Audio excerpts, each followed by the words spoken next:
Alrighty, it is that time again. So let's go ahead and get started. Yeah, for those of you who are new to the channel, I'm Steve, the retired hobby tech guy, American expat in Korea. Retired early, left the United States, sold everything, threw stuff in a couple of suitcases, and we ended up here in Korea. We're able to stay because my wife has Korean ancestry, so we have the F4 and F1 visa respectively. And things are good for us. We're able to retire early, which is nice, kind of a trade off. So we're going to lose a little bit on some investments, but being able to retire early is good. And with that being said, we kind of got this thing little here, retired in Korea. Jobs for U.S. citizens in Korea is not like it used to be. Now, back in the day, it was kind of interesting, kind of date myself and my experience. First time I got to Korea was in 1988, just prior to the '88 Olympics. And yeah, that's a lot of history. That's a long time ago. Good Lord, that is a long time ago. I am old. So with that, I was the United States military. I had spent a number of years in Korea. I spent a total of 12 years overseas. And with that, we decided to come back to Korea to retire, and that's what we're doing. But what I've noticed over the decades is a change in the demographic in Korea. And it used to be where there was times where it's like, oh, you want to live in Korea? Just pop on a plane and you could show up to Korea, you could get a job. There was it was real loose. I mean, back in the day, I was teaching conversational English at a Korean university up in Chuncheon, Gyeongbuk University, I think it was. But it was up in Chuncheon, and I was getting paid like $900 a month for teaching conversational English. I had no qualifications other than being an American. And then over time, they kind of cracked down on English teachers. The college ended up saying, hey, I was like right there at the crackdown. And they said, hey, we can't pay you anymore. It's verboten and things like that. And I said, well, can I just teach for free? And they're like, no, you don't understand. We can't pay you. And I'm like, I just want to do it for free because it gets me out of the barracks. I have some semblance of a social life outside of the military. And they're like, what? Really? I was like, yeah, I'll do it for free. So I did that for a while. And then eventually the crackdown even came down to the point of where I couldn't even do it for free. So, but made a lot of good friends.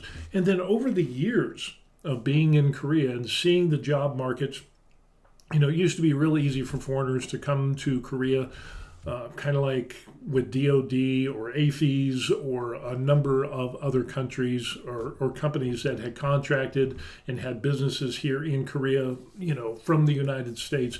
It was really easy to get those jobs.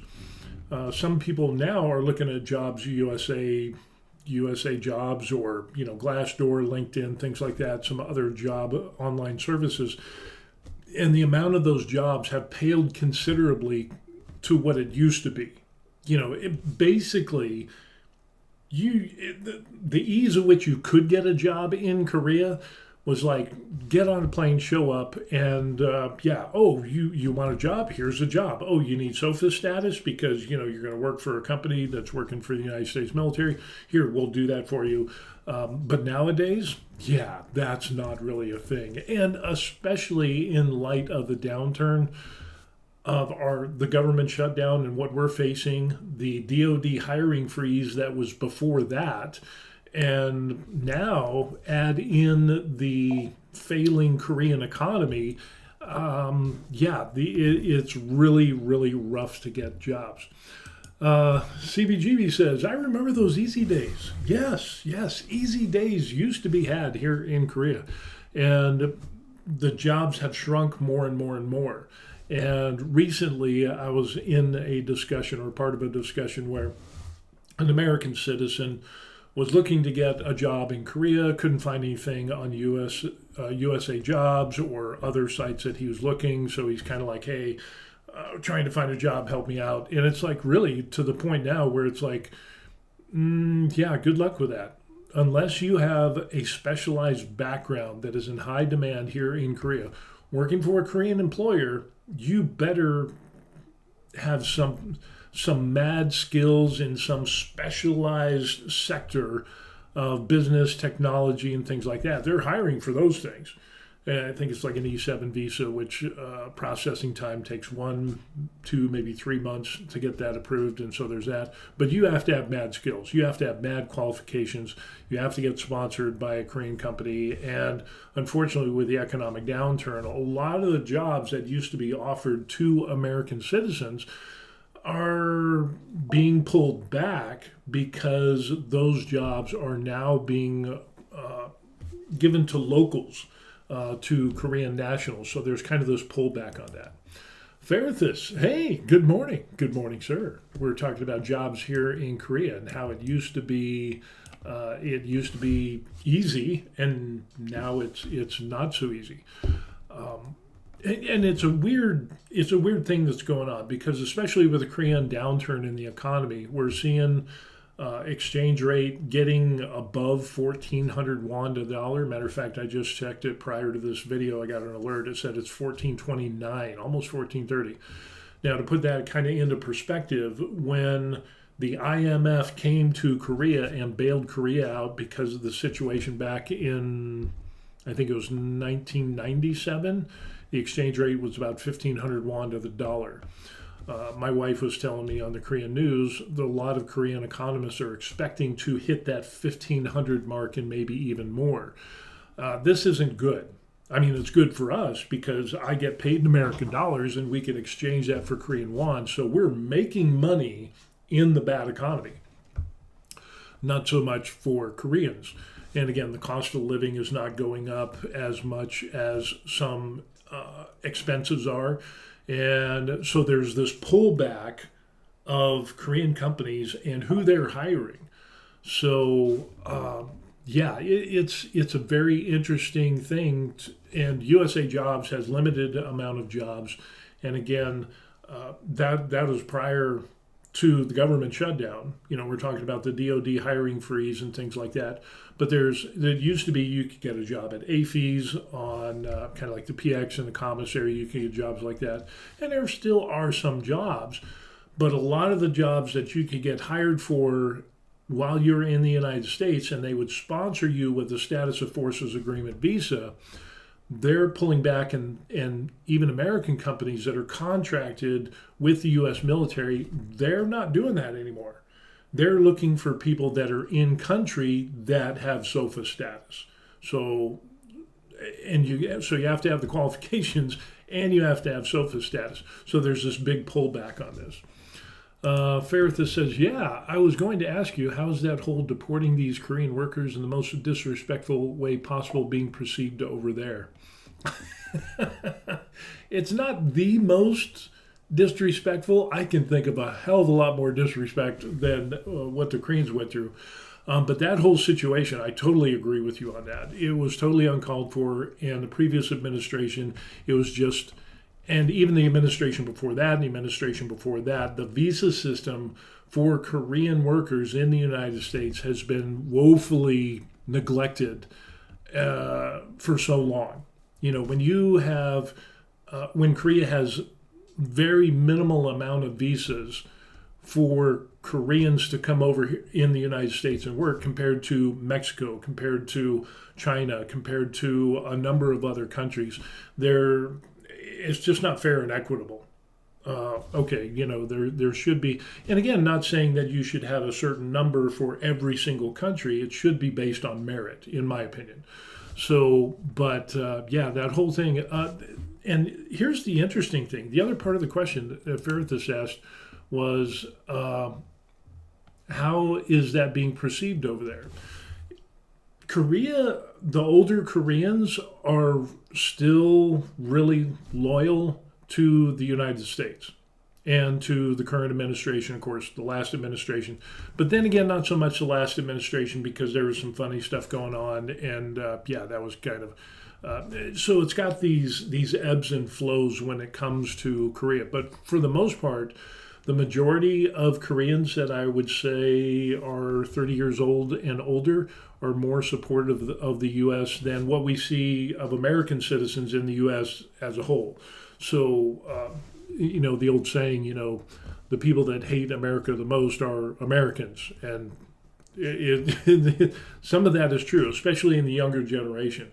But even then, the younger generation here in Korea is not as hostile as what it's put out to be. And even in the Korean news, the U.S. Embassy here, there were some apologies given and stuff like that. And then there's been news articles in Korean news talking about, hey, we're going to make sure this doesn't happen again. The current administration is working on getting and processing visas or having new visa categories made to accommodate Koreans in the situations that are, hey, you don't want to pay tariffs. You're building a huge processing manufacturing plant. You're going to have people over here. That has been on the Korean news a number of times. And so it's more supportive over here than what you would think. So, which is kind of surprising because, it's really bad from a Korean perspective of how they were treated. But overall, the majority of Koreans see that the United States is still a great ally. And I think it will continue to be so because of its location strategically in the military world and things like that. But they have, here in Korea, matter of fact, there are a number of demonstrations where it's pro-USA, very, very few anti-USA demonstrations. And which is, in my mind, you think there would be more, but there's not. And again, Korea, you have the right to protest and so on and so forth. As a foreigner here in Korea, foreigners are not allowed to protest. It's against the law. So, you're not going to see me on a picket line saying, yay, pro-USA or, oh, boo USA, in a Korean protest or demonstration because it's illegal. So, not my monkey, not my circus. So with that being said, CB says same thing is happening in Japan to a lesser extent. And it's we're kind of getting this thing. Of course, Japan has similar problems with Korea being a super age society. And that is causing a labor shortage for low-end labor jobs like agricultural, trades jobs and things like that. So but there's still high-tech jobs available, but again, not as freely advertised, or because why pay an American a high amount of money, especially in the downturn economy, when you can pay a Korean with the same qualifications and pay them less and not have to deal with visas and sponsoring and, health, all of that stuff. So it's coming to a point of kind of similar to the United States and other countries especially, where the economy is not that good. And so people are pulling back and looking for ways to maintain their profitability in their businesses by cutting the fat. And some of that fat is hiring U.S. citizens. So it's not like it used to be. I remember I had job offers to teach English, and it's like, hey, if you get your certification, boom, you're good to go. And I almost thought about doing that, but then it's, you look at teaching English and so on and so forth. This was a bigger school and more privatized, one-on-one lessons and so on and so forth. So it was kind of a higher end type of thing. But I was like, I just wanted to stick in the military because I knew, if I stick it out to 20 years, I'll get my pension, I'll get my health care and all that, and I'll be good to go. And apparently that worked out.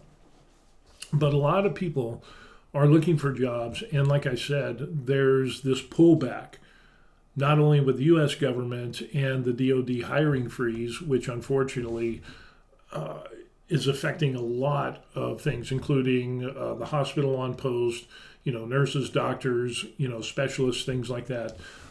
And those things were never really staffed the way that they should be to begin with. And so now with the DOD hiring freeze, and combined with the tons of red tape just to hire medical professionals, you're looking at 6-8 months, most likely a year. And I know people that work in the hospital at Camp Humphreys that, it's to try to hire a civilian doctor or civilian specialist or so, you're looking at 8 months to a year. And that was before the hiring freeze. So really, you're going to have a loss of those jobs, but with the bureaucracy and the red tape that is involved in that, it's and now the bad economy and the hiring freeze, yeah, it's really putting a toll on U.S. service members and their families, at least on the military bases. On paper, the hospital is doing really well. Oh, we're totally manned. We can support, the 40,000 or 35,000 people here on Camp Humphreys or whatever. But in reality, no, because you have so many other things, and they try to come up with cool buzzwords and whatever. It's all corporate speak, and really they're not. And they're so overworked, and there's not enough staff, and and again, throwing the hiring freeze, throwing the government shutdown. But even before the government shutdown, it's still finding jobs on post has been pulled back by a lot of companies. So they're trying to do more with less. Excuse me, I'm starving. So anyway, yeah, and I ran into this situation where I was having this discussion online. People are over the last, I don't know, 4 or 5 months, people have been trying to get jobs or, throwing themselves out there. Hey, I want to live in Korea. What kind of job can I get? I'm a U.S. citizen, blah, blah, blah. No really specialized skills that would be like an E7 visa or specialized visa, highly sought after technical, jobs. It's like, I graduated high school. I got some job, some job experience. I have some college, maybe a couple years or whatever, but nothing specialized. So the days of just showing up in Korea or just going online and finding a job, I think those days have gone by. Faritha says, from what I learned through this entire Dodge disaster, is that labor is actually very cheap for government compared to the amount of money they are moving. Wrong place to try to save money, I think. I have mixed feelings on Doge, Doge, whatever, Doge. You have Dogecoin, the crypto. Being that I was in military for over 20 years and working with defense contract companies that were contracted with the DoD, there was a lot of, especially with the military, you would have people, and it doesn't make business sense. So there's government sense and then there's business sense. And business sense says, okay, let's hire the people that we need to do the job and minimize expenses to improve our profitability, good service. We take care of our employees, goes hand in hand, and boom, we continue to go make money. Government, on the other hand, and this is also besides my U.S. military, and I ended up working for the state of Colorado, so on state government level, you'd have people that were hired to do things. You had 3 or 4 people that would be hired to do things that one person could do. And it doesn't really make sense why you would do that. I know providing jobs is important, but at the expense, especially of taxpayers, when the taxpayer would have to pay more to hire those 3 or 4 people to do the job that one person could do, you're looking at sick time, you're looking at paid time off, you're looking at, healthcare and all these things, all of these expenses, and then there's their salary, doesn't really make good business sense. And yeah, so, but then again, there are some things that are far reaching with Doge, but then there's also some sanity to that as it's trying to bring it into a business related model of profitability to minimize the expenses for taxes against taxpayers. And I think it's good to find savings, and it's good to look at something and say, hey, you're doing the same job, you're doing the same job, and you're doing the same job, but just different departments. Let's consolidate those into one so we don't have to have so many people, so we can minimize and be fiscally responsible for taxpayer dollars. I can understand that from a business standpoint. But I think in the way that they're going about it is too fast. But then that's the crux of the problem. There's only a limited amount of time in which the current administration or any administration can do what they want. So anything has got to be quick, fast, and in a hurry. So whether it's right, left, independent, whatever it is, I'm independent. Good ideas from anywhere are, if they benefit the people and it can save the taxpayers money, I'm all for that. I'm for, it's funny because, oh, you're a conservative. And it's like, well, I have some conservative viewpoints. But then again, I also think we should have healthcare, free healthcare. But the crux of the situation comes in, how do we pay for the healthcare? So that's the thing. I'm all for free healthcare. If we had tariffs that would pay for healthcare for the United States, that would not be a drain on U.S. citizens, rich or poor, either way. I'm all for that. So, it's just kind of an odd thing, though. Let's see, Verithus pops up and he says, I always hear that and look around my workplace, and yes, in theory, one person could do that job that 3 people are doing, but now that is the single point of failure in the chain. That can be if that one person is the only person that can do that. As somebody who's spent a career in the military and worked in state government, especially in over 11 years, there is always the redundancy. You're never going to have one person that is just solely responsible because they get sick. Boom! You're left standing there with your crank in your hand, and productivity fails. Is basically in a business sense. You would not be able to produce what you need to do to be profitable by relying on that one person. I totally agree with that.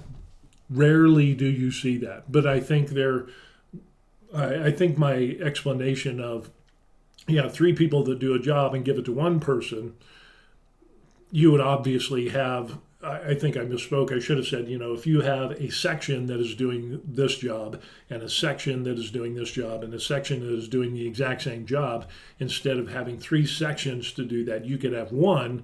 So that way you have redundancy, you have backups, you have other people that are working, so you wouldn't have that single point, break point within the supply chain. That is already built into, I know the military, I know it's built into the state government, but it's way too much. And unfortunately, I think because of political promises, we have this bloated system that we have. And it's just rough, especially mission critical stuff. I totally get that, because my job was mission critical working for the state of Colorado. We're talking about the job that I had in working in the Department of Corrections. I was responsible for detection systems. I was responsible for stun fences. I was responsible for control panels that opened up cell doors and closed cell doors and exterior doors and so on and so forth. So basically, if a system wasn't working, or I would get phone calls at 2, 3 o'clock in the morning, 1 o'clock in the morning, and I had to respond. That was part of my job. But with that, I was not the only person. There was a couple other people that were on the payroll in case somebody goes on vacation, somebody gets sick, somebody leaves. There's a built-in system of redundancy, so there never was one person who would, John ended up having a heart attack and now we don't have anybody to do the job. That has never been the case. But when you get 40 people and then you only need 4 people, you got to trim the fat. It is, but you're talking about that in business sense, we only need one person because the amount of work is just not there for 2. I agree, but now we're back to a single point of failure. I have personally been affected by that. They have rationalized away position after position in my group. Well, we don't have the amount of work to support so many needs. And now I am the single point of failure for 5 projects. And matter of fact, my daughter, who's a doctor, she's experiencing that as well. And so there's this there's places that she sees, and she's been thrust into a position of being in administration. She's the head of a department, and which is huge. But yet there's still areas that she sees within the hospital that are bloated, but then there's areas of where they need more people. So there needs to be a reorganization when it comes down to it. And I think that applies as well to business. I think it applies to government, especially government. I ended up, like I said, working for, or with, I shouldn't say for, private defense companies that worked with the DoD as a subject matter expert and kind of being a liaison between those companies and the military, and doing training manuals and so on and so forth. It was kind of it's a very complicated situation, but there's definitely, you can trim the fat in a lot of government projects, especially state projects. Holy crow. It's just amazing. But again, I think a lot of that stems from political promises, the promise of job growth. So you make more positions, but do you really need them? And like you said, you don't want that single point of failure, because you're setting yourself up for failure. Not only for that individual, setting them up for failure because there's no relief, there's no breathing room, but you're setting the company up for failure as well, because if you're gone, and your 5 project areas that you're working on, and you, let's say, Lord forbid, you have a medical emergency, what is the company going to do? It seems like they don't have the foresight to do this. And I've seen this in government business, contractors, but also in the state government, and of course the military level as well. So there needs to be, I think the missing component is common sense. So we need common sense.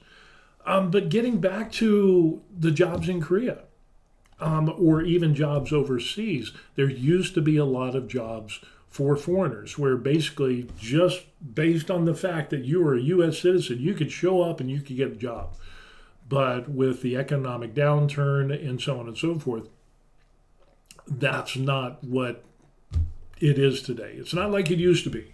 It has really gone to the point of where, excuse me, unless you have a specialized skill set, and some of those skill sets might have to include you speaking Korean as a foreign language to be marketable.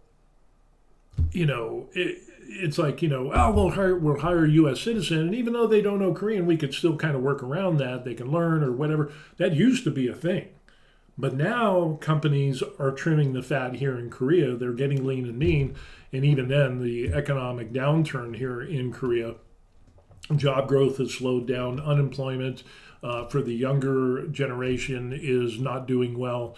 A lot of companies and businesses are pulling back, and they're saying, well, we have a huge expense to hire foreigners with this special background, skill set, blah, blah, blah. And we have to deal with, how, or, we got to pay them, there's housing. So they're looking for labor from third world countries. And so in the discussion I was having with some individuals, one guy said, oh, that's not true. There's lots of jobs in Korea. And there are lots of jobs in Korea for labor, agriculture, trades. But the thing is that the pay is not commensurate with what U.S. citizens, most normal U.S. citizens, everyday Joe and Jane Q. Public, are used to, or, their standard of living. So you will see that foreign job growth in those sectors, labor, agriculture, trades, manufacturing, working in factories and so on and so forth, those jobs are in high demand. And those are ever increasing because of the aging population of Korea. But they don't pay as much. And if they don't pay as much, that means your housing is not going to be as comfortable as what, you see what I'm saying? And a lot of these people are coming from third world countries. Matter of fact, I was looking up some information on this because it really kind of just got me into the thing. E9 visa under employment permit system targets low-skilled workers from 16 countries. for labor trades and so on and so forth that we've been talking about. And we're talking about countries, and the job quotas have gone up. So they doubled from 120,000 in 2023 to 165,000 in 2024, but those kind of fell short because of the economic downturn. But they're still expected to have more foreign workers. But it's just the pay and the types of jobs are not the jobs that U.S. citizens would do. Because we're looking at, again, the sectors that we talked about: Vietnam, Nepal, Cambodia, Indonesia, Philippines, Bangladesh, Thailand, Sri Lanka, Uzbekistan, Pakistan, Mongolia, Myanmar, Timor-Leste, China, Kyrgyzstan, Kazakhstan. Yeah, those countries are not doing well economically, and I would say that they're mostly like third world countries for the most part. We just got back from Vietnam, and in Vietnam, the average paycheck per month is I think it was like $320 or $300 a month, is what we found online. And then when we're actually in Vietnam, I talked to a few people. Yeah, it's 250, 280 in US dollars, 300. It kind of depends on the job, but for the average person, you're looking at $300 a month. So the amount of pay, and there is a minimum wage here in Korea, but that minimum wage is not what U.S. citizens would deem as acceptable. Oh, there's not enough money for that. How am I supposed to live on that? Well, to live on that amount of money, your housing is going to be less. So your standards of living here in the United States compared to being here is going to be vastly different. It's going to be, from here to here. And a lot of Americans don't like that. And it used to be it wasn't that big of a deal because the housing wasn't as expensive as it is here in Korea. There's still inexpensive housing.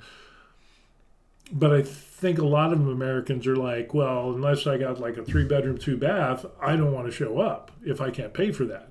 Well, that's probably talking with the people from, like Sri Lanka and a couple of other places. You've got a lot of Middle Eastern people from the stands and things like that. In Philippines, their housing is often shared housing.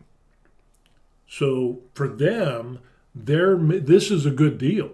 They're making good money over here, and they're sending money back to their families back in their home countries, but their living accommodations are not what American citizens would deem as acceptable for the most part, in my opinion, from what I'm hearing from these people.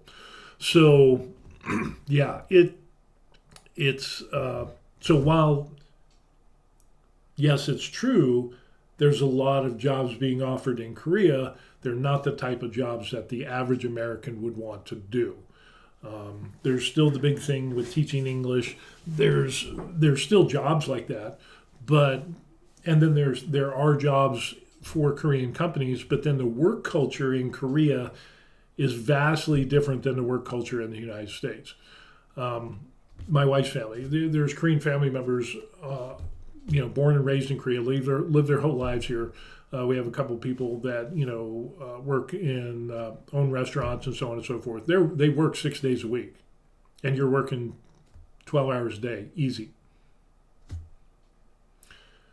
That's for their own businesses. Then you have people that work for companies, and we got some accountants in the family.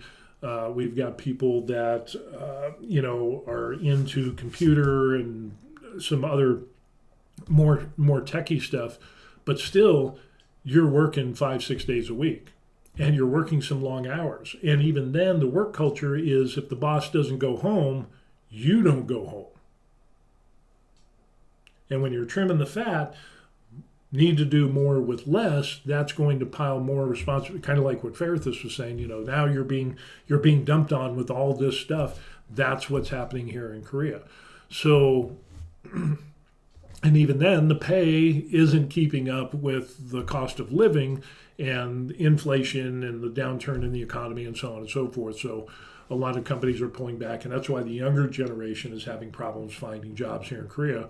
And if the younger generation here, which has been raised, read, write, and speak Korean with no problem, if they're having a hard time finding jobs, you think Americans are going to have a hard time finding jobs on the economy? Yes, absolutely. So, it's just not like it used to be.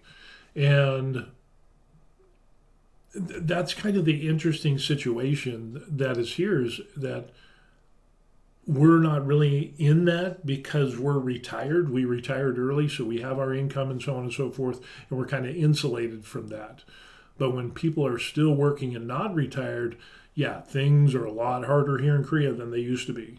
It used to be, oh, if you want a job, I remember I almost got out of the military and stayed here in Korea to work as a contractor. I was so close to doing it. But then something happened and I was like, I'm just going to continue on. Because the uncertainty of that contract, and yeah, the initial term would have been good, but then after that, it was kind of up in the air. Well, we don't know, how long we can employ you. But a lot of other people were hiring, but it just didn't give me a warm fuzzy to get out, work, and do a contract for X amount of years, and then not knowing if I would be able to work that same job or I would have to find another, company to hire me, which was, better back then. Now it's like, ooh, yeah, it's definitely not a thing. It is really interesting. CB says, I think my lucky stars I'm retired. Yeah, me too. The Me Too movement, for being retired. It really is a blessing to be able to be retired and to be overseas where our expenses are less than what they were in the United States. But like I said, then it could, it used to be that you could just show up to Korea and boom, oh, you're a foreigner? Oh, we'll hire you, It's not as easy as it used to be. So the world is getting smaller, and it's getting interesting. But going to Vietnam doesn't have retirement visas. So first of all, when you see people saying, oh, you can retire in Vietnam, there is no retirement visa in Vietnam. Okay, it's just not a thing. In other words, what they're doing is they're coming over on a tourist visa. They hop the border at the end of their tourist visa term for one day or one night, and then they come back and then they, boom, get an extension or get basically another tourist visa. That's how they're saying they retire in Vietnam. But like I've said, this has been a problem. This has been done in Thailand, it's been done in Philippines, it's been done in, obviously Vietnam. There's a big one about Cambodia. Oh, you need to retire in Cambodia. Well, then you also need to look at infrastructure and cost of living. Cost of living is great. It's cheap. But is it to the same standard for medical, housing, so on and so forth? There's so many different things you need to take into account. But with that, Vietnam doesn't have a retirement visa. And I remember saying years ago that you're going to see countries that are going to tighten up their immigration. And sure enough, crystal ball was right. And it ends up Thailand is tightening up their visa system, on people that are overstaying or abusing the system in the gray area with their tourist visas. They're really cracking down on that. And then, Thailand is facing so many problems now with their banking, their immigration system, their political unrest, the stability of their government is just, it's crazy. Banks closing accounts of people that are authorized and have long-term visas in Thailand. Well, we think that your bank account that you've had for 10, 15 years, that you're really a drug smuggler, we're closing your account until you prove to them that it's not. and it's just, there's no objective standard of saying, why do you suspect my bank account of 10, 15, 20 years of being a drug account? Well, you're getting money from overseas. Yeah, I'm a foreigner. I have a visa. I'm that's where my money comes from. And I've shown immigration, this is where my money comes from, and here's my tax returns, and then but they're still having those problems. But even amidst all that chaos and turmoil over there, their immigration system is still crazy, and it's just getting worse and worse and worse. But other countries like the Philippines, even Vietnam is cracking down on immigration. We saw some things, and talking with people, and they're like, you got to have your ducks in a row. So a lot of these third world countries that are inexpensive and great places to go to, because your money goes so far, they're tightening up the reins. And I fully expect that the days of border jumping to stay in a country for 5 years or more by abusing that tourist visa or through that loophole, those loopholes are going to be closed. And, it's not going to be a good thing. CB says, Vietnam is a great place to enjoy. Cheap vacation, maybe the best. It is, oh yeah, the prices there are wild. The food is great. I'm not a fan of the hot and humid weather, good Lord. But then again, we went in September. So it was still in the 90s. Humidity was crazy. But great place for massages. Hopefully we're going to go back and we'll see more of Vietnam. I want to try to get back. But we're going to do during like December, January, when the weather is definitely a lot better. But yeah, I highly recommend Vietnam. Go to Vietnam. And the amount of businesses that are there is really eye-opening in the fact that Vietnam is a communist country, but there's tons of capitalism going on. There's tons of businesses, and it's this weird dynamic that you got going on. But that's a whole nother discussion and talking with people and so on and so forth. But but in general, I see posts from time to time because I belong to some groups online that are for overseas retirement, and people are like, well, what kind of job can I get in Vietnam so that I can, live in Vietnam? And it's like kind of the same thing. It's got to be highly technical, and it's not going to be an everyday job, and they're not going to allow you to take a job from a Vietnamese citizen. And even if they did, getting $300 a month, and is that going to be the level of which you're accustomed to? Probably not, And then there's the medical side of things. Are you going to get, the same medical care or same level of medical care as you do in the United States or other westernized countries? Probably not. So, and as you get older, a lot of these things come into play. As you're younger, you think you're going to live forever, and you could eat 2 large pizzas and down a 2-liter bottle of Pepsi and not gain any weight. Now it's like you look at a slice of pizza and you gain 4 pounds. Blood sugar, this and that all over the place, and you just have more problems when you get older. The medical considerations and the infrastructure for medical and all of these things becomes more relevant as you age, because you get to the point where you realize I'm not indestructible anymore. I've got medical problems.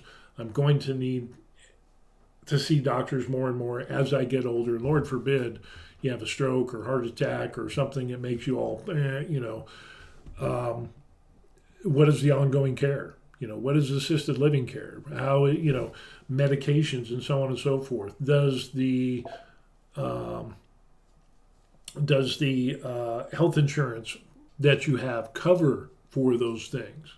And even though medical care is cheap in foreign countries, is it commensurate with the standard and level of care in westernized countries? Most likely not. A lot of horror stories. CB says, I would only do volunteer work in Japan at this point in my life. Wow, okay. And volunteer work is good. That is good. So I totally get that. I did a lot of volunteer work in the United States. After I retired, I spent a few years doing prison ministry in a couple of prisons. John Hutchinson, hey, pops up, says hi. He says, do you feel comfortable, and do you think we will be able to continue living in Korea? Are you comfortable with the medical services there? That is a very good question, John. That is a very good question. Let me think about this. Let me take a swig. That'll give you all some time to like the video.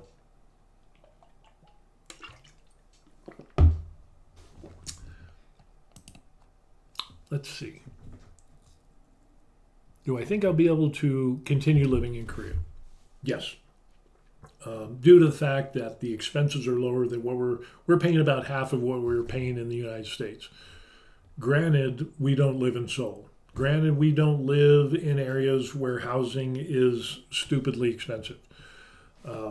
We got some good deals. There was a downturn.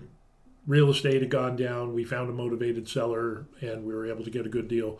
We actually about a $60,000 discount on this 4-bedroom, 2-bath apartment that we're in, and we've already gained that back with the current prices. So, I never buy property unless I can get it at a discount. So with expenses, and even though there's a rise in expenses, it's still nothing compared to the increase of expenses that we experienced in the United States. When you start doing the math, it was like, in the United States, it's like, I'm going to have to work till I'm 70 to retire. And even then, I'm going to have to move to a state that has the lowest expenses. You want a place that is low crime, so those two things don't necessarily match up at times. But yeah, I think we're going to continue living in Korea. We're coming up on 3 years. We don't see anything right now that would take us away from Korea. There's a possibility, but we're comfortable. We're good. We're saving money. We're good. Now, the second part of the question talks about, are you comfortable with the medical services? This is kind of an interesting situation because when we first got here, medical is top notch. If you go to like the top 5 hospitals in Korea. And even a local hospital here, close to us in Pyeongtaek, Good Morning Hospital, does some good services. But if there's anything serious, we would go to the top 5 hospitals that are in Seoul. So we went to Samsung Medical Center. I had detached retina surgery. Also had a bunch of other problems, cataract and so on and so forth. The best medical care that I've ever gotten. Of course, we also have, our medical insurance from the military, so that pays for everything. There's a little bit that we have to pay. I think it's like $300 and something a year. The fee, and then everything else. We do a small copay, which is like 60,000 won, which is for seeing the doctor. I think it's about 60,000 won. And let's see what that comes out to. So it's about $40, for a copay, which is a little bit more than the United States, but we get more than what we did in the United States. And prescriptions are really inexpensive, and most of the prescriptions that we get are filled by the military base, and those are free for us. But with the medical services, we had the doctor strike. So a bunch of resident doctors, and this was all politically motivated for the doctors union to go on strike. And just to let you know that the majority of hospitals in Korea are for-profit hospitals. But the government wanted to increase the number of doctors because they haven't increased the number of doctors for the ever-increasing population. And now we have a super-aged population that requires more medical care and doctors. And so the current doctors were being way overworked, 120 hours a week. It was just, it's unsustainable. And so while those problems popped up, the doctors union says, we're going to strike, and it was all politically motivated, which removed about 10 to 13,000 resident doctors from about 100 hospitals, which threw the medical system in chaos here because doctors just quit being doctors. And it's like we're going on strike. And then the senior doctors that oversaw the residents, they call them professors, they reduced the number of days that they were working. They didn't go on strike. There's too much to lose in that regard. It was just this weird thing. So, long story short, you had appointments for areas that it ends up are now backlogged 6, 8 months, even a year out.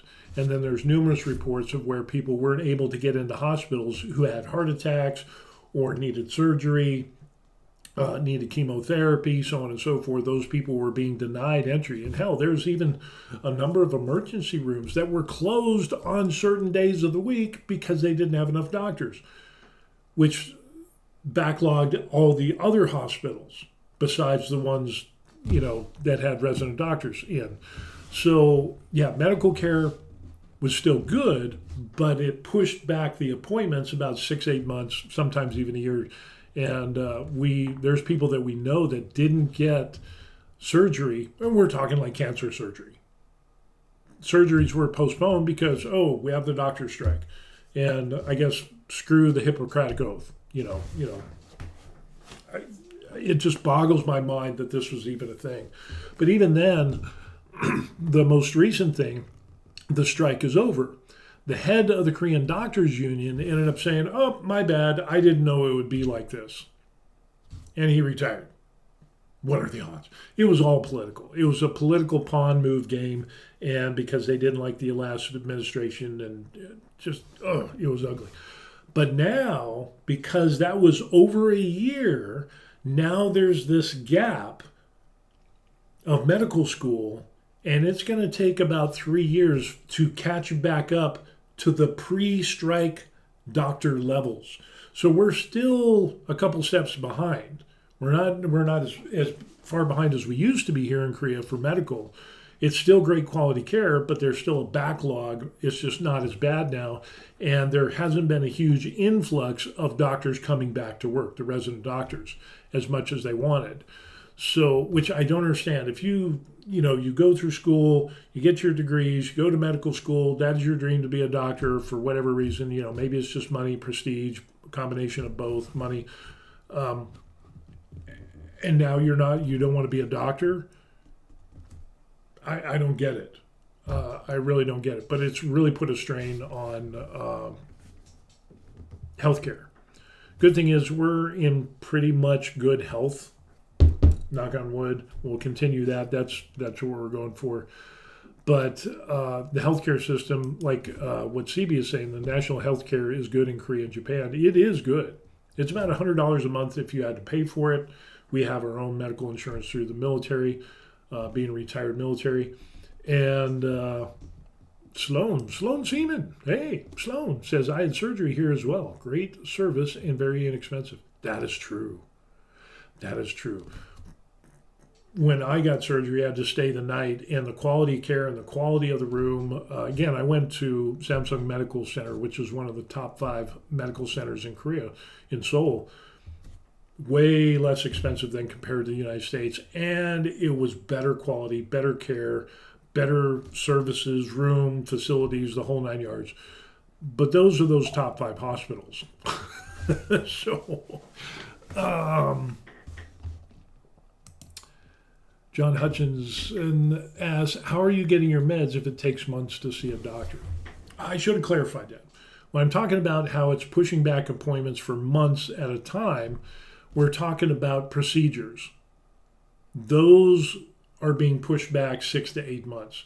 So, for example, I had got my eye surgery and all that stuff, and then after that, there was the doctor strike. Well, the doctor strike took hold and left a void, and my wife had some eye problems that we thought that it was a possibility she might need to get eye surgery. So we go and we call, well, actually the wife called and she asked, well, hey, I'm having some eye problems. I need to get an appointment.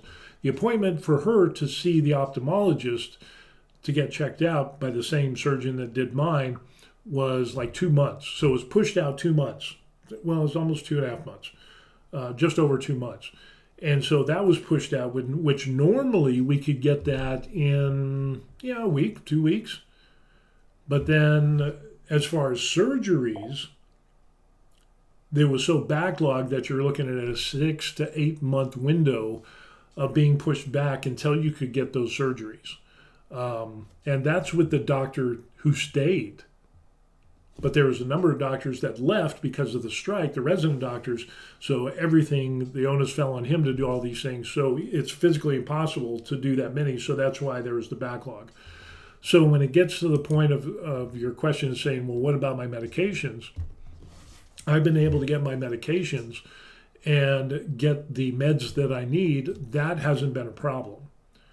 Every month I go in, unfortunately it's every month, I go in to the hospital, see the doctor, because you have to see the doctor to get a 1 month refill. The Korean medical system is not geared towards, a lot of it is really, really good, but stuff like refills, the Korean Doctors Union admits that they're overworked, they're overburdened, and it's like, well, then give 90-day refills. And we're not talking like esoteric, out of this world, super expensive meds. We're talking about stomach medication. We're talking about, for my PTSD, which is kind of, and most people don't deal with that, but we're not talking like crazy medications. We're talking about just mildly crazy medications. But I still have to go back every single month, see a doctor, have the appointment. Yes, how's it going? He asks all the standard questions. Whereas in the United States, all of my medications, I would get a 30-day supply plus 3 refills. So we're talking 4 months. So every 4 months in the United States, I would go and I would get my refills. Here in Korea, I have to go every single month. But because the hospitals, the majority of hospitals are for profit, that's built into the system so they can make their money, okay? So they don't want to revamp the system because that would reduce the amount of profits that they can make. And in the downturn in the Korean economy that we have right now, there's no way on God's green earth they're going to change that to give 90-day supplies. With that said, the larger hospital, I've been told, in Seoul, Samsung Medical Center, and I go to a local hospital here, Good Morning in Pyeongtaek, they said that they only give 30-day supply prescriptions. If I want longer, I would have to go to one of the larger hospitals in Seoul. So I have an appointment in December. And again, we made this before I went to Vietnam. Called Samsung Medical Center, the international office, hey, I need to get an appointment. I heard that you guys will do 60 or maybe even 90-day prescriptions. I want to be able to be seen, and is this a possibility? And they're like, well, you need to be seen by a doctor to get evaluated. I totally get that. I understand. But do you do 60 or 90-day prescriptions? And they said, yeah, we can do that. It just depends on the medication, the doctor, so on and so forth. Whereas Good Morning Hospital straight up told us, we will not give you 90-day supplies. You just have to come back every single month. So while the quality of care is good, I have to go back every month to see a doctor, do the copay, get my meds. Sloan says, I get a 90-day refill, still have to go to the doctor to get it. Yeah. And hopefully with Samsung Medical Center up in Seoul, I can get 90-day supplies because I've had a couple people tell me that's what they do. So once every 90 days, they'll go to Seoul, they'll see the doctor, get their prescriptions refilled for 90 days, and then they go have lunch, have Hanu beef or whatever, go see the sights in Seoul, and they make a day of it. So I'm hoping that'll be the case. John Hutchinson asks, can you get some of those meds filled on base? The answer to the question is absolutely yes. Now, there are some medications that I take that cannot be filled by the pharmacy on post because of some weird rules that the U.S. government has. And like for some of my PTSD medication, there's one medication that in Korea, it's like, hey, this is what we do. I get awesome results from it. It works. But in the United States, I cannot get that filled at the on-post pharmacy unless it is prescribed by a U.S. doctor. And trying to get, as a retiree, trying to get an appointment on the U.S. military base is like winning the lottery. I spent 2.5 weeks calling every single day for a standby same-day appointment, and I was never able to get any doctors because they don't have enough staff. So retirees are on the bottom of the list. Even then, family members, they don't have enough doctors or nurses or staff to be able to see all of the family members that are on Camp Humphreys. So, yeah. But aside from that, the normal medications, as long as they transfer over, and there was a little bit of had to go back and forth a couple of times to say, well, the pharmacy, the Korean doctor prescribed this medicine. I go to the pharmacy on post, and they're like, we don't carry that. And I said, okay, well, what forms of this medication? Well, we do this one here, and the specific names or generic or whatever it is. So I had to go back to the Korean hospital, get with the international office and say, hey, I got this prescription. The military base doesn't carry that specific one. They carry these generic versions. And so the doctor just had to say, oh, okay, adjusted the script, and I was able to get the medications. So all the medications that I get, I can get filled at the base pharmacy free to me. I don't have to pay anything with the exception of that one medication. So there you go. Sloan says, I go to a local internal med guy, not even a hospital. Like you said, depends on the doctor. Yeah, and there's a local clinic that we go to every once. It's a doctor. He's got his own practice. There's a couple of others. It's really inexpensive. It's not covered by our insurance, so it's out of pocket. But it's not that big of a deal. But since I'm getting the medication, it doesn't really break. It doesn't make it cost effective for us to switch and go to that clinic and just do that. So, but yeah, there are places, local clinics and things like that. There's not just hospitals. There are individual clinics, like Sloan said, like you would see in the United States, kind of like emergent care or so on and so forth. George pops in and says hi. Howdy. We're talking about jobs in Korea, medical, prescriptions and things like that to kind of give you a background. It all started from there used to be good jobs for American citizens here in Korea and other countries, but not so much just because you're an American, because of economic downturn and so on. And then we kind of sidetracked into medical and questions and so that's. So there, George, you know everything. We just caught up. Filling those medications on base, going back to John's question, is, the majority of them, with the exception of that one, I don't have to pay anything, which is, even though my copay is like $40 to see the Korean doctor, the free medications from the pharmacy on post makes that moot, so I'm actually saving money. So, even compared to when we're in the United States. Let's see. John comes back and he says, the only thing holding my wife and I from moving to Korea is medical issues. Can I email you some questions to help us make up our minds? Sure. Yeah, free to email. And matter of fact, let me official the varied life at gmail.com. I gotta make sure it's spelled right. So there's my email address. So John, if you want to send me an email or ask questions, or we can chat or do whatever, I can give you our experiences. You got to make up your own mind on that. But the medical is good. But with that being said, and I don't know how old you are, John, you and your wife, we're 59, we're in pretty good shape. But for us to go, it's about a 20-minute drive to Good Morning Hospital from where we live, from here to Pyeongtaek. To go up to Seoul, to Samsung Medical Center, I could drive up there.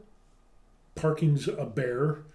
And so we choose to get a taxi, and then we get a taxi to go to the train station, and then we get a train ticket, and then we get off at the train station in Seoul, and then Samsung Medical Center has a free bus that will go from the train station to Samsung Medical Center. It runs every 7 minutes, and it's free. So you're to get up to Seoul, you're going to be making a trip, whereas in the United States, you're probably more used to something closer and, maybe a 10-15 minute drive. You go to a hospital in the United States or a clinic or whatever, things like that. There will be a little bit something different. But the quality of care so far has been good. For the medical issues that we have, isn't as bad as other people. And it also depends on where you live as well. There's places like where we live, if you have a walker or a cane, I probably wouldn't recommend, living in some certain areas because the sidewalks are all jacked up. But there are other places like Asan Technical Valley, which is close to Camp Humphreys, which is basically a new city. And their sidewalks are clean, walkability is great, everything's close by. Really well planned community out there. City is basically what it comes down to. Let's see. CV says it's a balancing act involving convenience and cost. Yep, there's that. George says, how bad is the cost of seeing a specialist? It's not bad at all. And especially in the United States, we get this United Healthcare is going through their whole thing. They lost half of their stock value because of scandals, and they're notorious for denying and, they're dictating to what treatment doctors can and cannot give. So you have somebody in United Healthcare who's not a doctor, who's not a specialist, is denying healthcare that a doctor is saying, this person absolutely needs this procedure, medication, whatever it is, recovery. United Healthcare is getting run through the ringer. And so we don't see that much here in Korea. Seeing a specialist is not a big deal. Like I said, like for my eye situation, I called the international office and said, hey, I'm having problems. My vision is decreased. I've got big gray area where I can't see through, and I'm losing my vision. They're like, oh, no. Well, come, we'll get you an appointment. Boom, I got an appointment. I go down there. Really fast and efficient because they're so overworked. So they try to get into an assembly line type of system to see as many people as possible in a short amount of time. And when they got the results, we were just about to leave. And they were like, oh, stop. You need to come see the doctor now. So it was so dire that they were able to fit me in, and I was able to get, because I had torn retinas in my eye, but I also, the torn retina, the detached retina, but I also had other areas that needed laser surgery that I got that day. So it was just sitting down, looking to the light, and then they zapped me with 4 or 5 different lasers to fix those issues. But then I would have to come back, and they scheduled an appointment for the detached retina, and I was able to do that, and great service. Whereas in the United States, our experience, not with the eye surgery, but with a specialist, I had gallbladder problems to the point of where I couldn't eat. And I was drinking, protein shakes and I couldn't keep down solid food. And it ends up that I go to the emergency room, and the emergency room doctor, we did the ultrasound. She says, yeah, you got gallstones, a lot of them. And she's like, wink, wink. I can't recommend surgery, but if you come back to the emergency room again and complain of great pain, wink, wink, they could probably schedule you for, I don't know, the next day or, a couple days later, instead of putting the surgery off for a couple of months. That was in the United States. So I took the wink, wink, tap the ground, table, whatever. I got that, went back to the emergency room the next day, complained of more pain, which was absolutely true. They scheduled me for the emergency surgery for the next day, and I got my gallbladder out. The technical term the surgeon used was littered with gallstones, and the surgeon was surprised that I was able to walk. He goes, were you in pain? And I'm like, oh yeah, I was in pain. He goes, how were you able to walk through that much pain? I said, well, I had to go to work. So, again, when you have to kind of finesse the system, and when doctors in the United States have to like wink at you and say, kind of guide you, even though they're not technically supposed to do that, when that is what you're facing in the United States, and denials of service because of stupid healthcare systems and insurance, deny, coming to Korea, it's no problem as long as you got the insurance. And especially with the retired military insurance, I can call and say, hey, I'm having problems with this. I want to get checked. Sure. Granted, the appointments might be a little further out, kind of like what we're experiencing now. Prior to our Vietnam trip, I called to see the psychiatrist or whatever the person is for my mental health. And that appointment is the next available appointment is December. Now, mind you, we went to Vietnam in the middle of September. So October, November, basically 2.5, 3 months. And that's because of the doctor strike and because not all the doctors came back. And even the medical schools went on strike. And so there's going to be this lapse of medical coverage until those things come back to pre-strike levels. It's going to be 2 or 3 years. So again, you're going to have some longer wait times for appointments being pushed back, with the exception of prescriptions.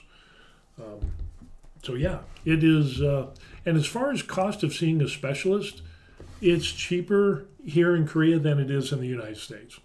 The services that we get here, like for my surgery and so forth, it's definitely cheaper here than in the United States. Hell, but the dental is way cheaper. There's people that are paying. I've got 4 implants. I had four implants, 5 crowns, and it cost me $5,300. Oh, and 1 cavity on top of that. And we're talking high-end implants, where checking it up in the United States, those things would be $3,000 a pop. Some people were telling me it was $4,000. I think they were up in New York or something like that for 1 implant. So dental, and I had to pay that out of pocket, and I knew that I was going to have to do that, but it was either like, don't get treated in the United States or go overseas and get treated and pay, significantly less, and have to pay that out of pocket is definitely worth it to me. So, yeah, so that's what we got going on.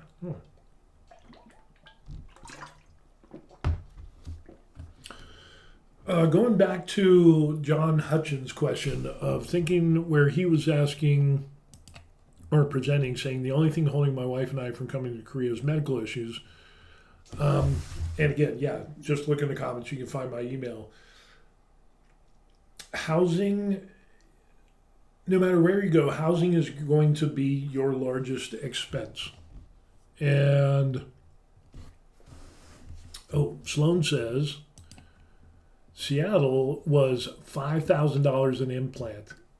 Oof, good Lord. That is insane. For 1 implant. I ended to get, again, 4 implants, 5 crowns, 1 cavity for $5,300. And it was the best dental care I've gotten in my entire life. That's crazy. But going back to moving overseas, it is just, your largest expense is going to be housing. So if you can pay for the place that you're going to live, like we bought our apartment outright, so we don't have a loan payment on that. We still have an apartment fee that we pay, but it's minimal. It really makes it attractive, as it would be in any other country. But you can also rent places here in Korea. You can find places that are not too bad compared to the United States. So CB says, in the U.S., there are more and more standalone emergency rooms, which are great, but they will try to send you to an affiliated hospital to milk your insurance. There is some overkill here. Yeah. And with that being said, with our military healthcare, being retired military, there is a network of hospitals that we can go to.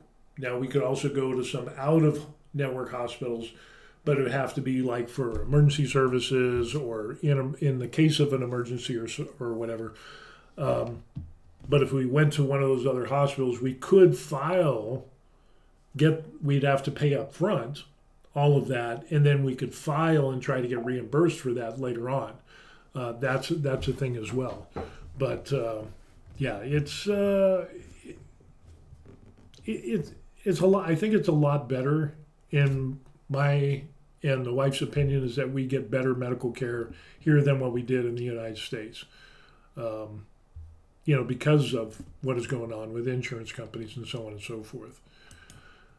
George says, they cut off my Medicare in the middle of chemo because I pass a psych evaluation that the bureaucrats deemed was necessary for Medicare recipients of a certain age group.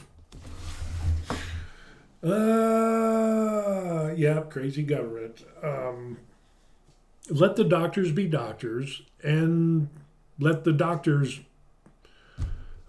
be the doctors, prescribe the care that they deem is necessary. But unfortunately, in the United States, we're getting that is it's I don't know. Like I said, our daughter is a doctor, and some of the stuff that we see is just kind of crazy. And some of the stories that we hear when she was doing residency in civilian hospitals and so on and so forth.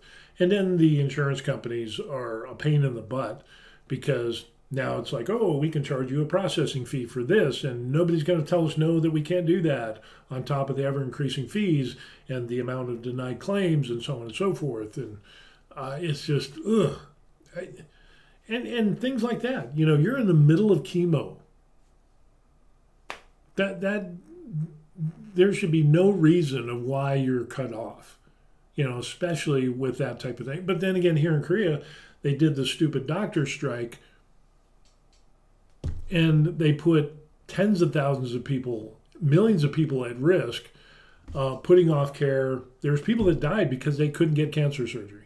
There's people that had like stage 3 cancer that could not get chemo because of the doctor strike. And the Hippocratic Oath, do no harm. By you going on strike, that actually does harm.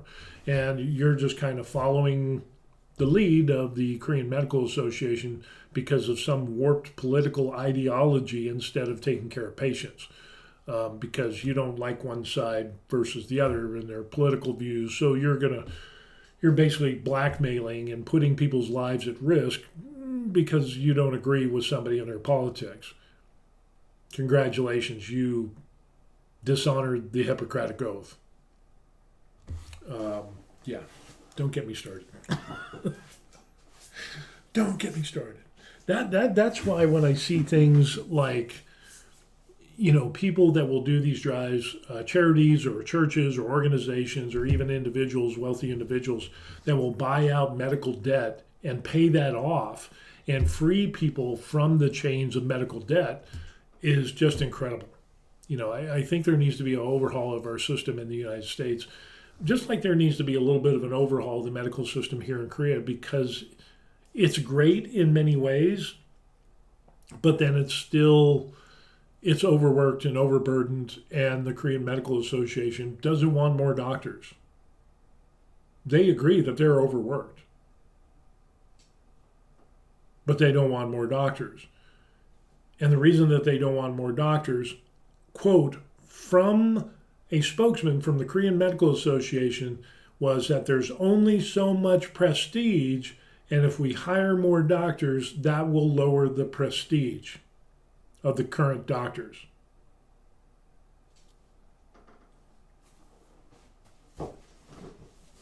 Really? That's what you're going with? And even though you're saying, oh, we can't have more, they were saying, because the Korean government wanted to have 3,000 more doctors. They haven't had an increase in doctors in Korea for the last 27 years. Yeah, you'll have the natural attrition. So during the huge baby boom, huge influx in population, no new doctors. The Korean Medical Association, which is associated with a certain political group in Korea, has always gone on strike, and the government of the opposite political group here in Korea has always just folded. And oh, okay, well, yeah. Every single time they go on strike, it's the people that pay the price.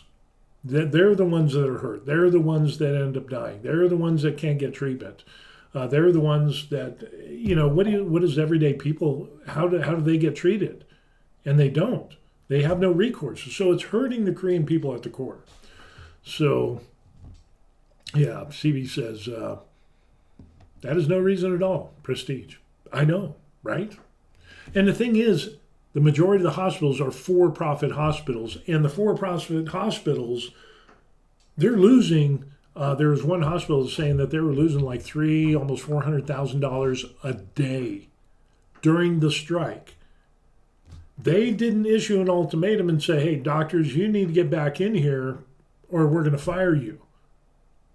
Why is that?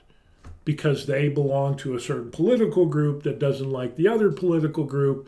And again, these are fighting each other, and it's the Korean people and, people that live in Korea that are paying the price. And people died. There was a number of people that died. It was all over the news because of the strike. I don't know how you could sleep at night. Being in the Korean Medical Association, the leaders, the unionizers, the whole thing, who called on for this strike, and they even convinced the medical school students to go on strike. So that's why there's going to be a void for the next 2 or 3 years to get back just to the pre-strike levels that were still being overburdened. So you still have doctors that were at that time were working 100, 120 hours a week. They were working 36-hour shifts instead of like the 24-hour shifts as they do in the United States. Their on-call was insane. And it just got to the point of where no doctors, we're going to close down entire wings of hospitals. No, we're not going to, we can't take any more appointments because we don't have any doctors. And then when they tried to fill the void as a temporary measure and say, well, we can get nurses and kind of like nurse practitioners to give prescriptions. Korean Medical Association, oh, you can't do that. They're not trained for that. So they offered no viable solution to the overburden of work. And it's like, you say that you're overburdened. So what is your plan to fix that if it's not hiring more medical staff, more doctors?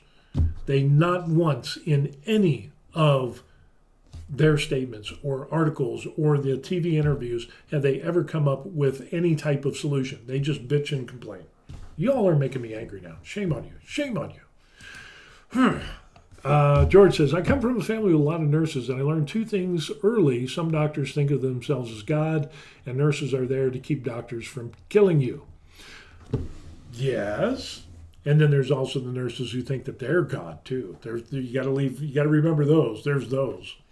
And then you got the doctors who think they're God. And then there's the doctors who are bad doctors, who shouldn't be doctors, who are still doctors, but it's so hard to get somebody fired for being a bad doctor or a bad nurse. It's kind of like the government. Trying to fire a government employee for somebody who clearly is clueless and should not be hired. They're a waste of taxpayers' dollars. It's so hard to fire those people. So going back to that, I think there should be a little bit of a balancing out of that. So Faritha says, I luckily didn't have to deal with a lot of hospitals yet. Keep it that way. Don't good. Take your vitamins, exercise, get plenty of sleep. Stay healthy. Stay healthy. CB says, profit and healthcare should never work against each other. Yeah. It's okay to make a profit. I'm a capitalist. I believe in that. You offer goods and services, you pay people a good wage, within the realms of how much profit that you can make and so on and so forth.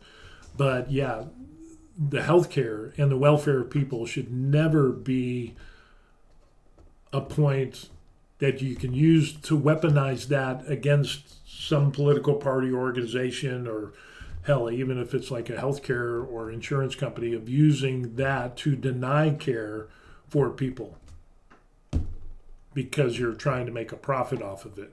And if we deny, then we don't have to pay, so we make more profit. So let's just make a system that is so convoluted that we constantly deny, and if we ever do have to pay, we can draw that out long enough until, well, they'll get frustrated and they just go somewhere else.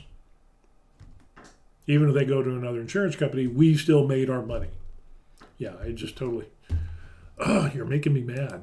You all are making me angry today. Shame on you. Term limits for everyone. Yeah. But that brings up the question of a lot of videos that people have been. Let me change this a little bit. I'm going to zoom in here a little bit because I want to sit back in my chair and just kind of chill. Maybe not that much. Maybe like that. There we go.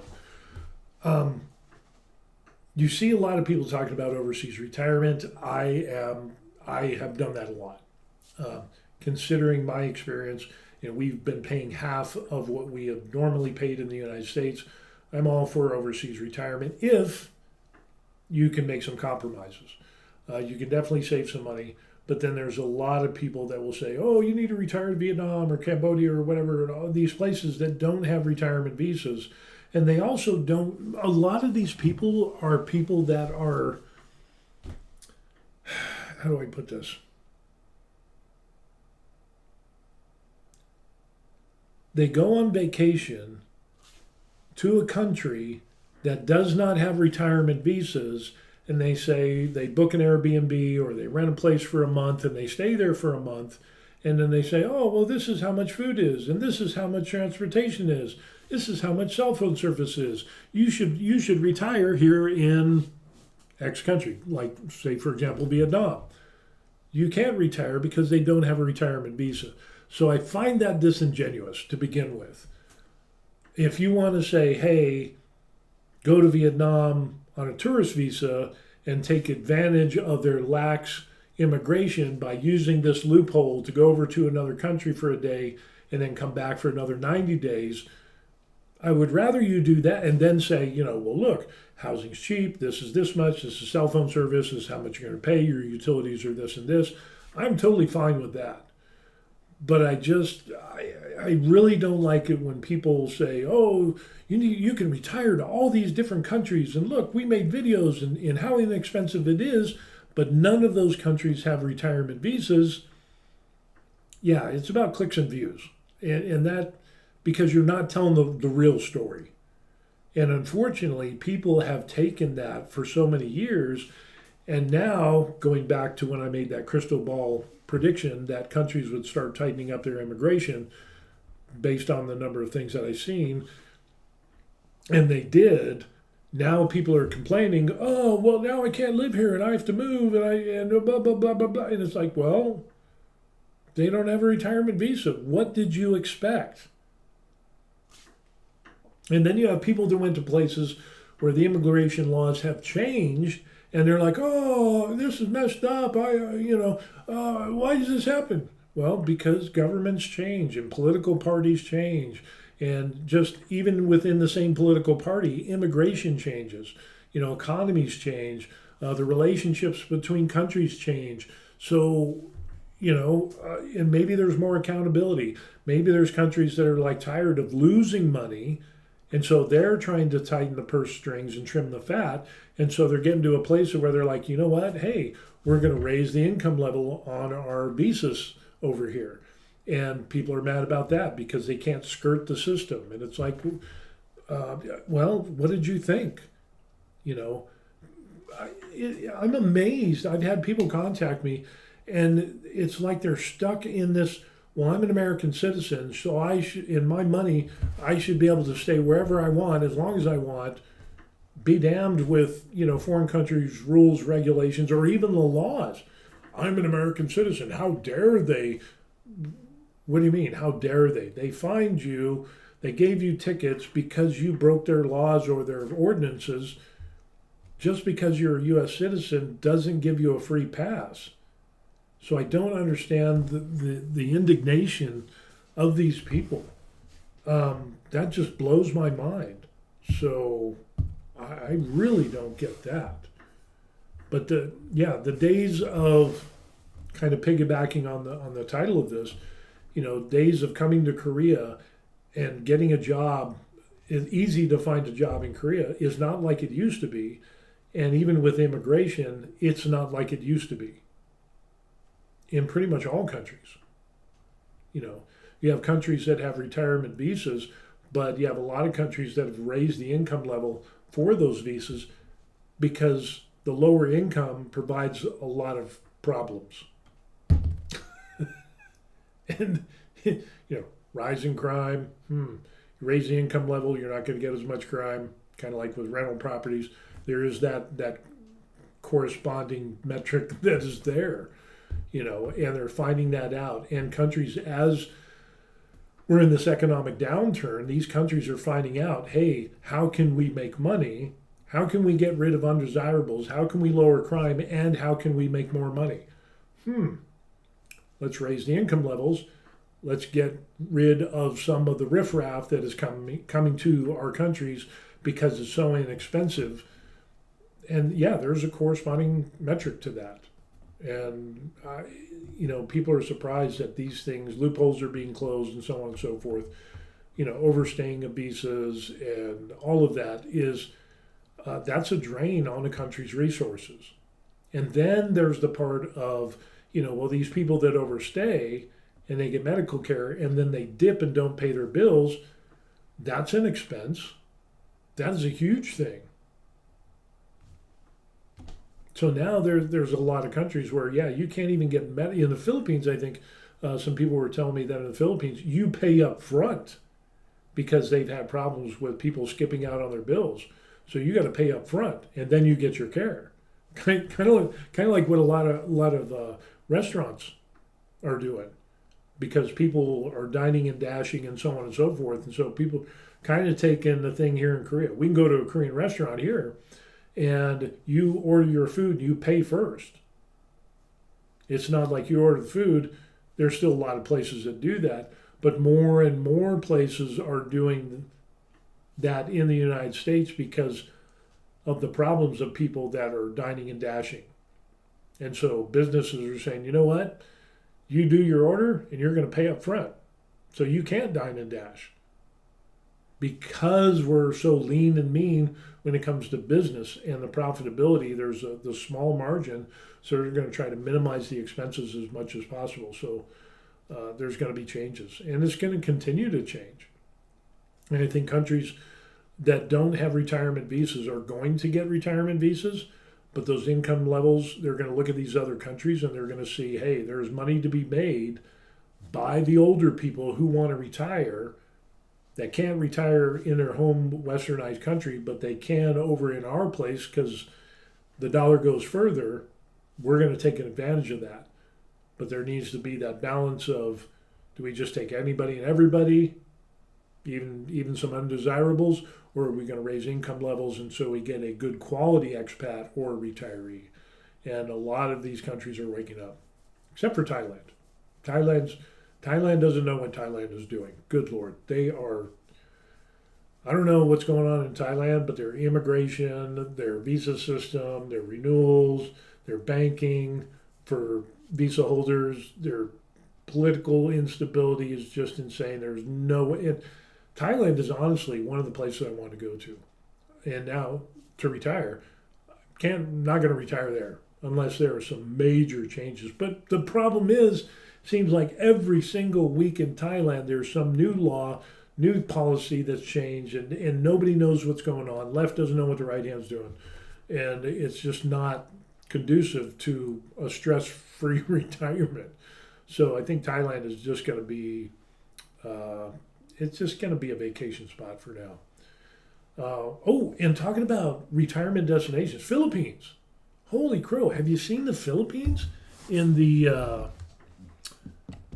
earthquakes that they had? They had a couple of earthquakes. It was like a 6 point something, then or 6.9, and then they had another one, like a 7.5 earthquake near Davao.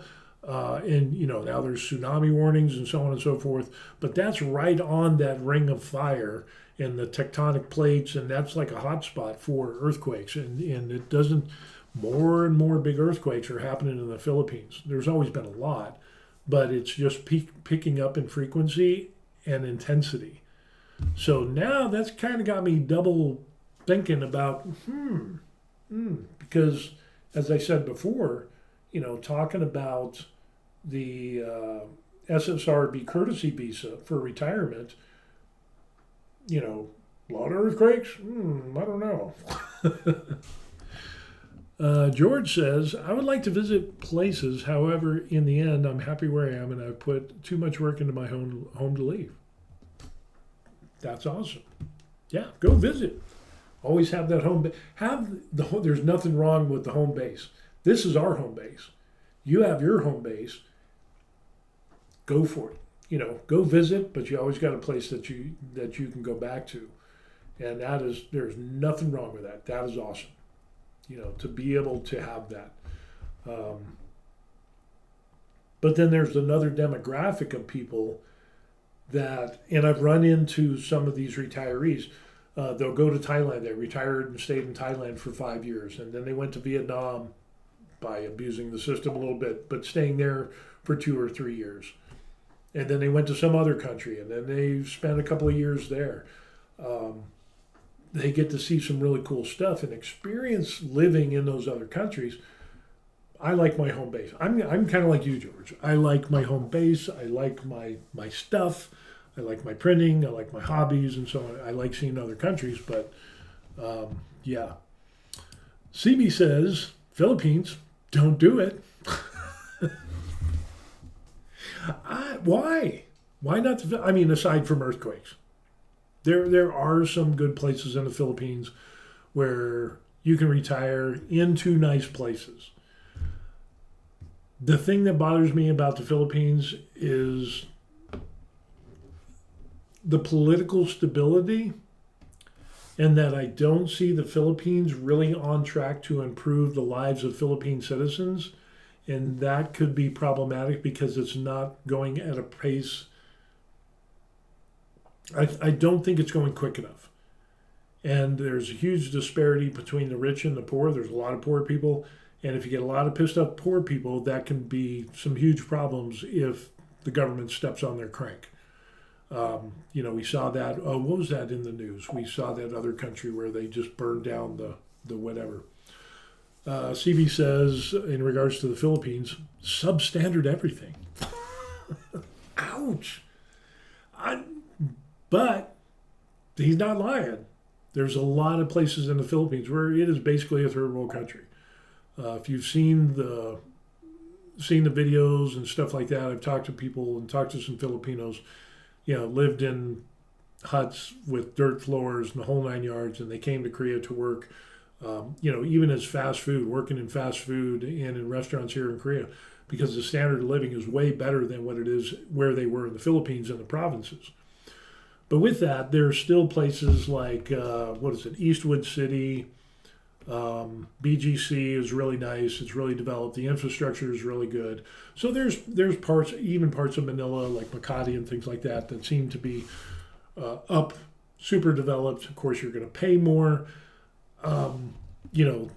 Quality healthcare, because it's a built-up place. Again, it's going to cost a little bit more. But for the most part, it's substandard in a lot of areas. And I think the Philippines needs to get on board with getting their country and work on a road to prosperity, kind of like Korea did after the Korean War. Korea didn't have anything after the Korean War. It was totally decimated. And in just a couple generations, they were able to become, a leading power in Asia because they had a plan. Philippines, I think they need a better plan. That's all I'm saying. John says, how's your weather right now? The weather right now is getting comfortable. It is actually getting comfortable now. Let me pull up the weather app and give you a look-see. In Pyeongtaek, it is currently 70 degrees. It's going to be a high of 79, but we're going to get about a 45-50% chance of rain. Temperatures the rest of this week are like tomorrow 73 high, Monday 68, Tuesday 69. So you can kind of see what we get there for weather. A lot of rain, cooler weather, and then down towards, ooh, look at that, Sunday and Monday towards the bottom. High of 59, high of 57. So fall is here. Thank God. I love the fall. I even love the winter. Hot, humid summers, I do not like. And that used to be a problem. The harsh winters of Korea, if you were in the military, you know what I'm talking about. It's just horrible time to be in the field and all that stuff. And up on the DMZ, ugh, yuck. The weather's even worse up there. But being retired, I got a car. Our car is parked in the underground parking, so I don't have to wipe snow off the car. It's fairly, going from here to the mall or whatever store or restaurant or cafe that we're going to, it's minimal time outside, so it's not that bad. But the leaves are changing, which is good. And matter of fact, we've got a trip planned to go to Soroksan, kind of that Gangneung area in the northeast part of Korea. So we're going to go there, see the leaves changing and all that. It's going to be beautiful. Going to pick up some more locally roasted coffee. So I'm on board with that. So the weather is definitely fall time. And even around here, the leaves are already changing color, turning brown, falling, stuff like that. So Veritha says, fall has arrived here as well, 55 to 65. Ugh. My level of ugh is if it's 75 degrees or higher, that's ugh for me. And if it gets into the 80s, that is, and the humidity here in Korea, especially you get in the 80s, mid 80s, 90s, good Lord, and the humidity, that just knocks me out. I hate it. The wife doesn't like it either. I don't know many Koreans that like the hot, humid Korean summers. But the spring is beautiful, fall is beautiful, winter, a little bit harsh, but I'm retired and I have a car with a heater, so heated seats, I'm good to go. It's nice to go somewhere to see the leaves changing, but it's not nice if you're the one that has to pick them up in your yard. I know, right? That's why I love the apartment. I didn't think I would like apartment living, but no yard work. My apartment fee covers the landscaping and the leaf blowing and the collecting and landscaping. I don't have to deal with any of that crap. But some people like doing that, and that's just not me. That's not my cup of tea. So, but yeah, the weather is definitely getting nicer, and I'm gonna try. I'm pretty much like shorts and a tank top most of the year, maybe a t-shirt with shorts. This winter, I'm going to try to wear shorts the entire time, which shouldn't be a big problem because I'm retired. So it's not like I'm doing road marches or anything like that. But I'm going to try to do shorts, and I'll do like maybe a hoodie top or something like that. But I like the cooler weathers. That maybe it's because of the German Viking-ish kind of ancestry that I have. I don't know. Lucky you. I have about 120 bags to pack every fall. Ooh. Ouch. Ugh. That's a lot.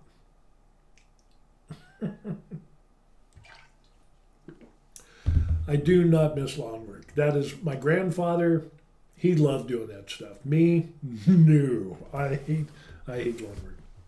But that's kind of the trade-off. But if you have a nice house and you got your room and all your toys, then it's kind of like a trade-off. It's a compromise that you have to end up doing.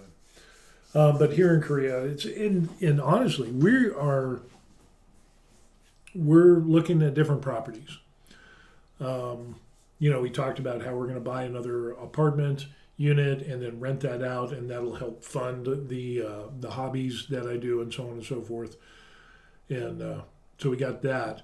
But some friends of ours, we know some people that own properties out in the country. And then another couple we know is looking to do that as well, to get like a weekend property. They like where they live in the city with their apartment, but they also want to be able to go out into the country and be able to do some farming and gardening and whatever it is, kind of be away from everything. Kind of like a weekend retreat, or maybe half the week in the city, half in the country, or some type of thing. But that's kind of sparked our interest in looking at countryside properties. But I think it's a little, from what we're seeing, it's a little outside of our budget. So I don't know if we'll be doing that. I wouldn't be averse to that, especially if I could get more room for more toys and stuff in my hobby stuff. But as it is now, we're seeing. We'll see what happens. Maybe the downturn in the economy and the ever aging population will bring those properties, because not a lot of people want those properties anymore. Back in the day, you would have farming communities and houses, and they had land and all that stuff. And now, younger generation is like, yeah, I don't want to farm. I'm going to Seoul, or I'm going to Busan, or I'm going to Daegu, or the big cities to get a job and do whatever. They go off to college, and they don't want to go back to the little farming towns that they came from. And there's a lot of towns that the prices of those properties are coming down. So we'll see what happens. And some towns are even offering discounts for people, and I don't know if we qualify with the visas that we have, but discounts for going to live in these certain towns, but they're not in the local area. That I would be comfortable with being a half hour or 45 minutes away from the military base here. But some of these places are like way out in the boonies. So again, trying to get medical care, you're going to have to travel a long distance of time. And so if you want to make that compromise, that's good. But I wouldn't be averse to living out in the country if I could have a larger thing. But then, how long would we be able to do that? I'm 59, and I'm planning on living until 85. That's the plan. Be healthy, whole, good to go. Just go to sleep and not wake up, and not from some debilitating disease or whatever. Should be everyone's plan. But when reality sets in, we'll see what happens.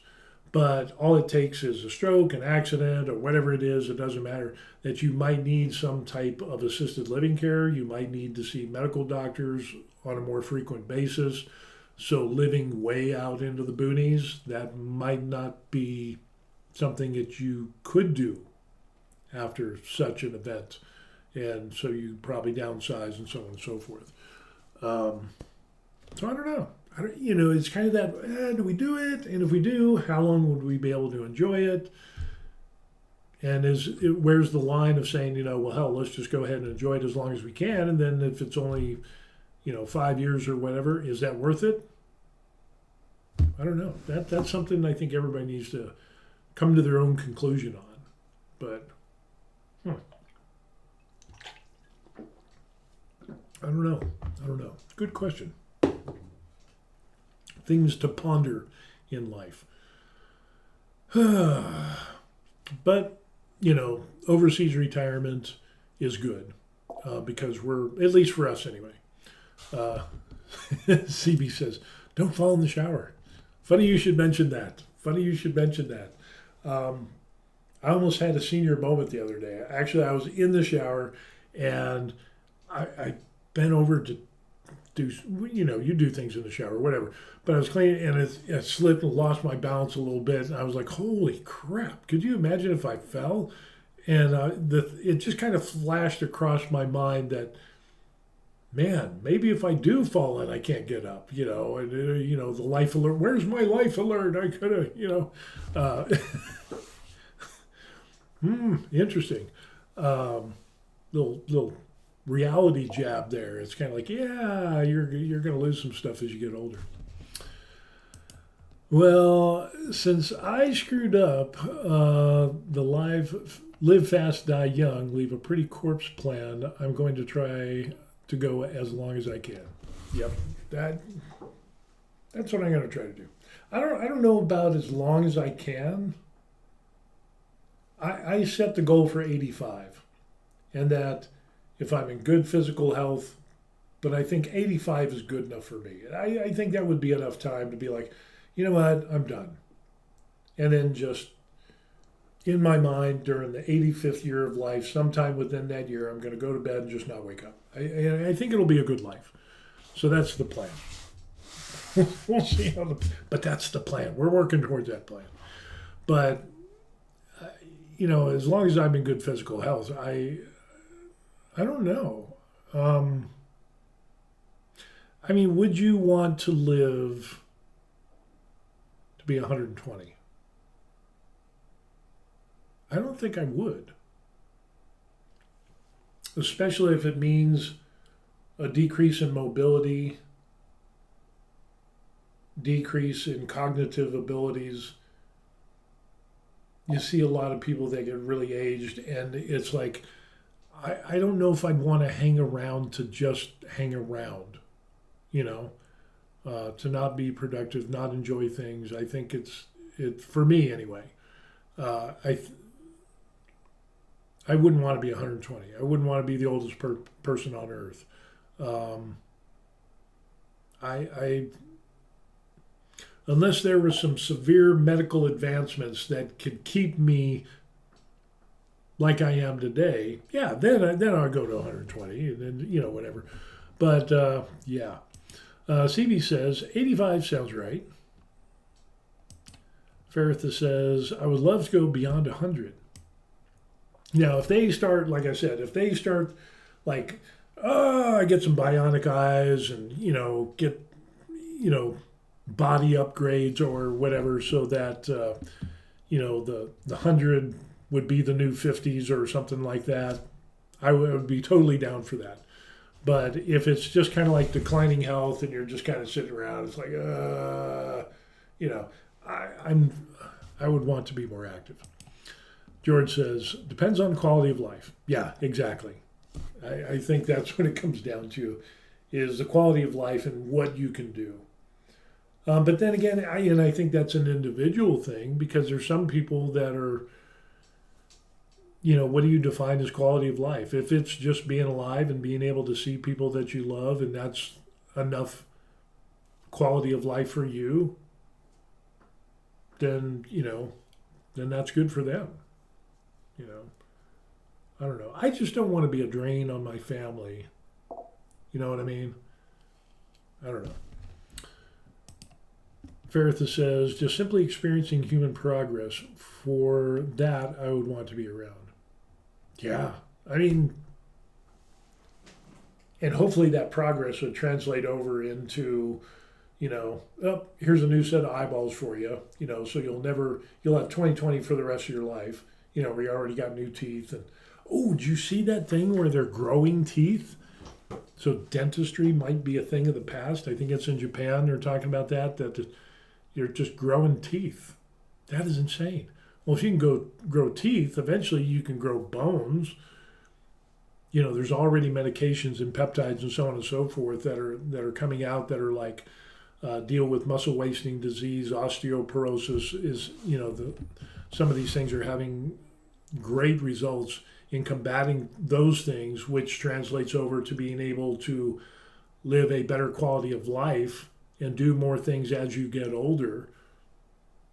There's that. But they're starting to grow organs and so on and so forth. And if we get to the point of where you just grow an organ, kidney disease affects like a third of the world with kidney disease. And now they have, actually, I think it came from Israel, researchers and doctors over there, they were able to take the healthy kidney cells and able to grow them and then inject them and put them back into the person, and it regenerates their kidney. How awesome is that? Imagine that being widestream. So a thing that affects a third of the people in the world could be cured, basically, or cut in half. More than half is what they're expecting. That would be awesome. Let's see, what do we got? Faritha says, obviously, have to make sure you save enough for retirement so you don't become a burden. Yeah, and pay for the surgeries, being superhuman. Yep, don't become a burden. George says, as long as I can still care for myself and go fishing, I'll be happy.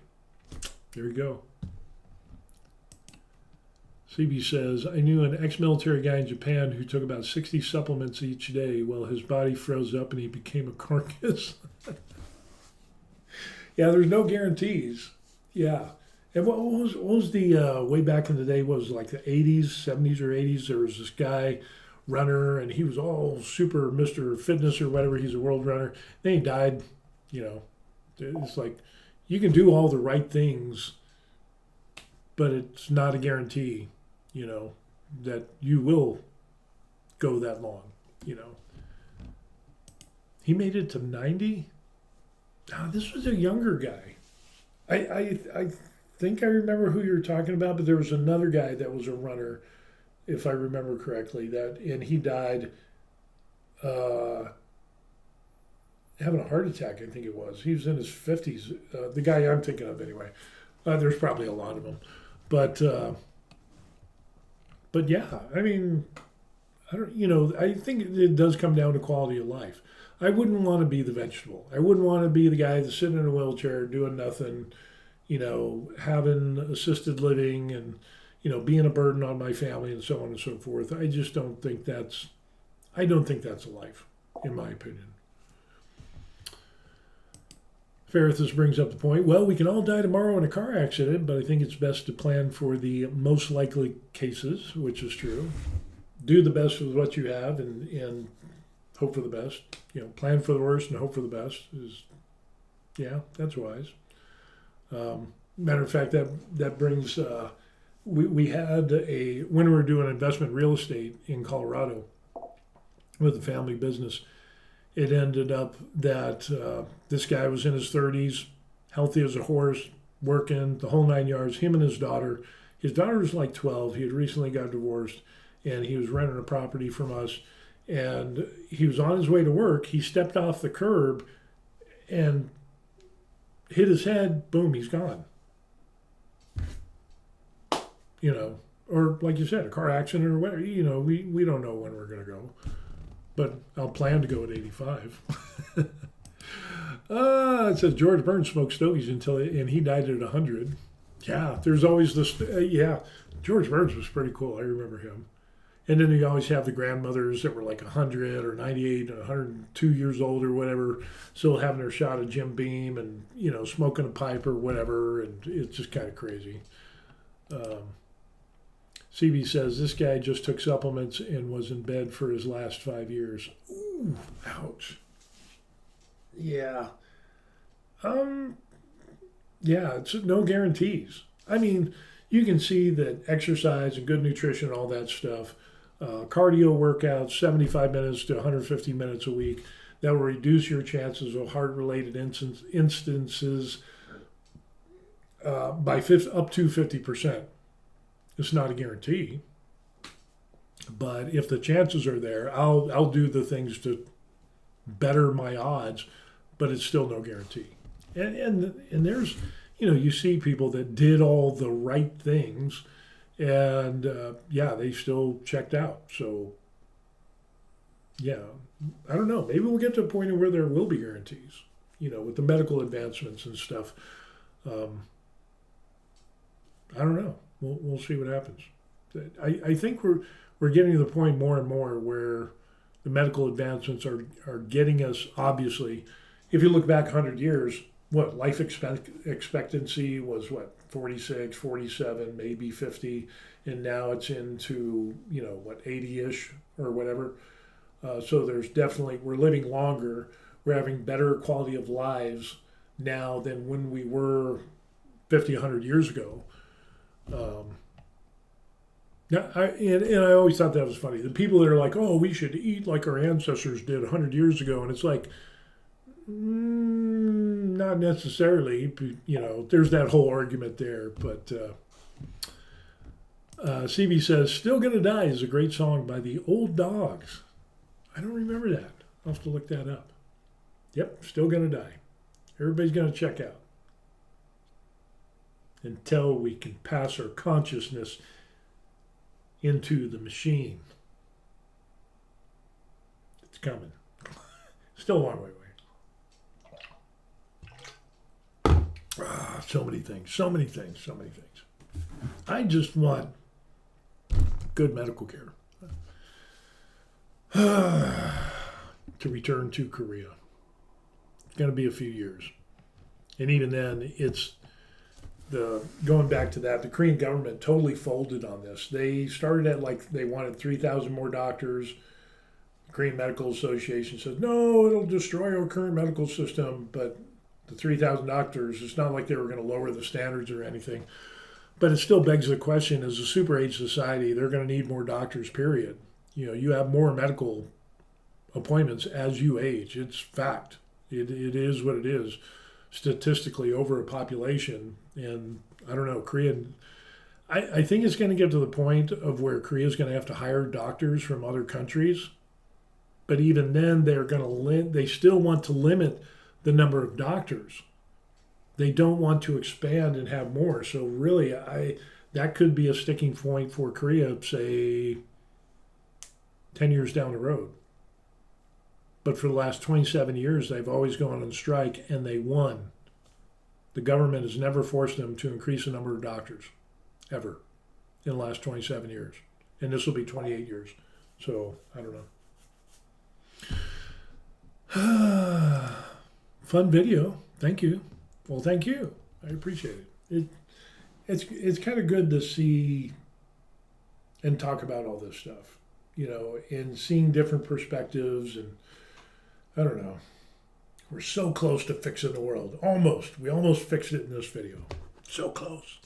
We were close on the last one, too. So, I don't know. We need to keep all our great minds coming together, and eventually we will solve the world problems.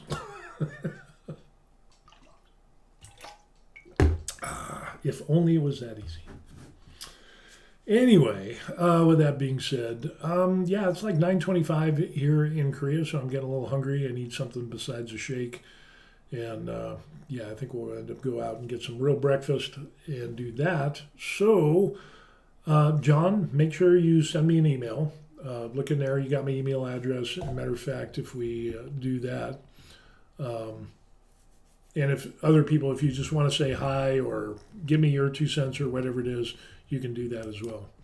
Ferrith says, all right, Steve and everyone, time for dinner. Have a good day on the other side of the planet. You as well, sir. Appreciate it. I like seeing the insight and the stuff that you and everybody else has to say. It's always a good discussion. So with that, in case you're wondering about the email address, there it is. Other stuff in the description box if you want. Best thing you could do is like and subscribe to the channel. I would really appreciate that. But again, just say hi, and yeah, that's a thing. George says, sorry, I'm still trying to get news on the explosion at Bucksnort. What? What are you talking about? Explosion at Bucksnort? What is a Bucksnort? I'm gonna have to explosion. If I can learn how to type. Explosion at Bucksnort, Tennessee. This is something new. Deadly blast at explosives factory in Tennessee, a timeline of what went on. So this is something new.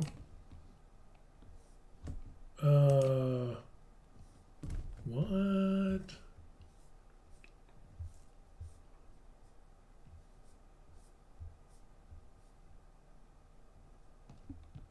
So it ends up Department of Transportation Maintenance. It's a timeline. I don't want a timeline. I just want to know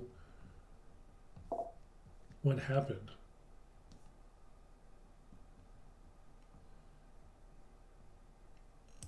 Let's see what happens. Happened this morning. Yeah, yeah. Let's take a look at that and see what's going on. So 19 missing after blast tears through Tennessee munitions plant. At least some employees were killed. Officials said exact death toll and cause are not yet known. Oh no. Went through the Tennessee ammunition plant Friday, rattling residents for miles and leaving half square mile of fiery, smoking debris that could still trigger more explosions. Wow! Official says it wasn't clear what caused. Destroyed an entire building at the facility. It's gone. Holy crow! Oh, that's some other stuff over factories.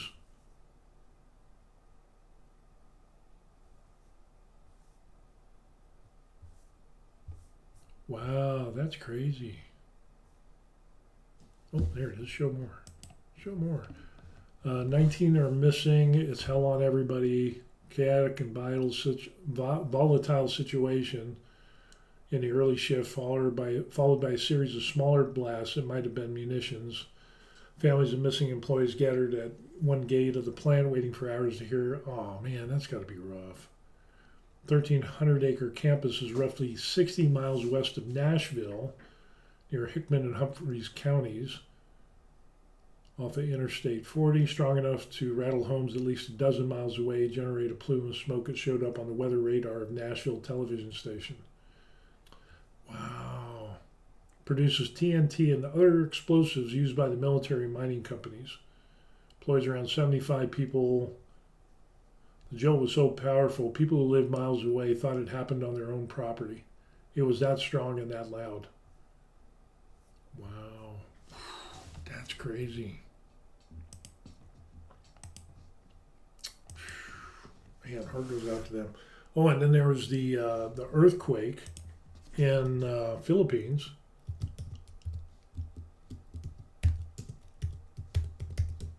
Davao earthquake was a 7.4 earthquake that happened. U.S. coast could get a tsunami after that. So, wow.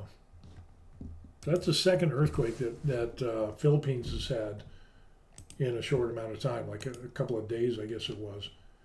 That is wild.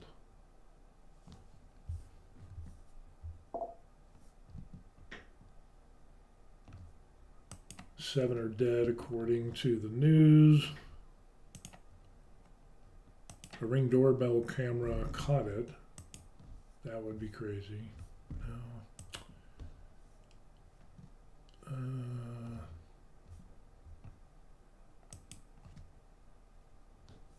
Philippines hit by, let's take a look at that and see what that pops in as.